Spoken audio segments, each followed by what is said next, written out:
देवी सर्वकामात्रिदयीं पुत्रपौत्रसन्धान्यं हस्त्यस्कार्या विगोरथं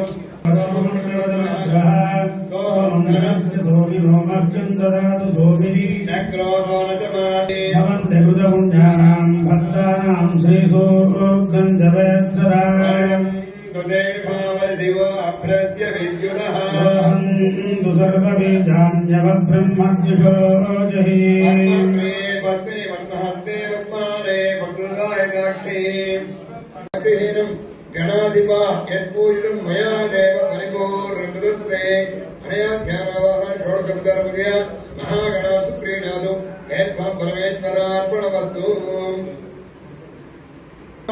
नमामि विघ्नेश्वरपादितानां सर्वेषां भक्तिजनानां आयुराग्यैश्वर्याभिवृद्धानां व्याधिभय चोरभय अग्निभयादि समस्तभयनिवृत्तिद्वारा सुतो विश्वस्य कल्याणमस्तु सर्वे जनाः सुखिनो भवन्तु।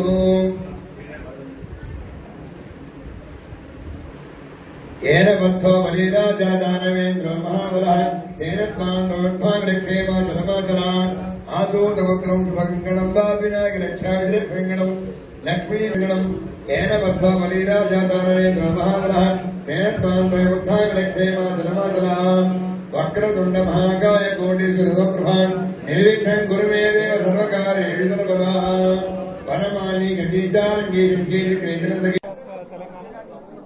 So this is Vishwavasi Ugadi. It's a new year for Telugu people. We have celebrated this Ugadi in Gandhi Bhavan. Gandhi Bhavan is the headquarters of Congress Party.